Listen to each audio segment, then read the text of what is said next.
வணக்கம். இன்றைக்கி ஜானூஸ் கிச்சனில் தயிர் பச்சடி பார்க்கலாம். 200 ml அளவுக்கு கெட்டி தயிர் எடுத்திருக்கேன். இதில் கொஞ்சமாக தண்ணி சேர்த்து இந்த தயிருக்கு தேவையான உப்பையும் சேர்த்து நல்லா பீட் பண்ணி வச்சுக்கலாம். கட்டி இல்லாமல் பீட் பண்ணி வச்சுக்கலாம். இப்போ இது இருக்கட்டும். ஒரு பேனில் 2 டேபிள் ஸ்பூன் எண்ணெய் சேர்த்துருக்கேன். எண்ணெய் காஞ்சதும் கொஞ்சோண்டு வெந்தயம் போட்டிருக்கேன்.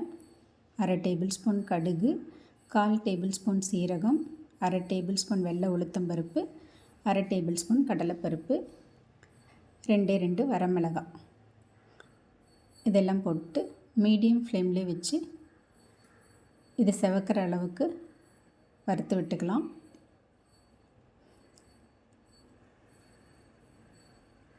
இப்போ கொஞ்சமாக கருவேப்பிலை சேர்த்துருக்கேன்.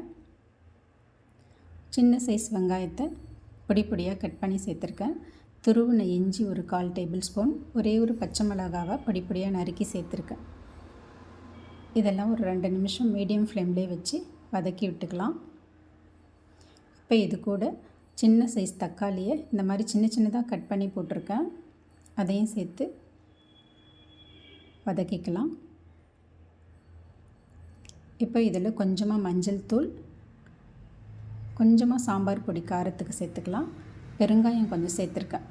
இதையும் சேர்த்து வதக்கி விட்டுக்கலாம். இப்போ இதெல்லாம் ஒரு 50% வதங்கினா போதும், ரொம்ப வதங்க வேண்டாம். அவ்வளோதாங்க, தாளிப்பு ரெடி ஆகிடுச்சு. இப்போ இதை நம்ம ரெடி பண்ணி வச்சுருக்க தயிரில் சேர்த்துக்கலாம். சேர்த்து நல்லா கலந்து விட்டுக்கலாம். நம்ம எடுத்துருக்க தயிர் ரொம்ப புளிப்பு இல்லாமல் கொஞ்சமாக புளிப்பு இருக்கிற தயிராக இருந்தால் நல்லாயிருக்கும். கடைசியாக இதில் கொஞ்சமாக கொத்தமல்லி தழையும் சேர்த்துக்கிறேன். சேர்த்து நல்லா கலந்து விட்டுடலாம். இந்த தயிர் பச்சடி சாதத்துக்கு போட்டு சாப்பிட்றதுக்கு ரொம்ப நல்லாயிருக்கும். சப்பாத்திக்கு இன்னும் நல்லாயிருக்கும். ட்ரை பண்ணி பாருங்கள் ஃப்ரெண்ட்ஸ். தேங்க்ஸ் ஃபார் வாட்சிங்.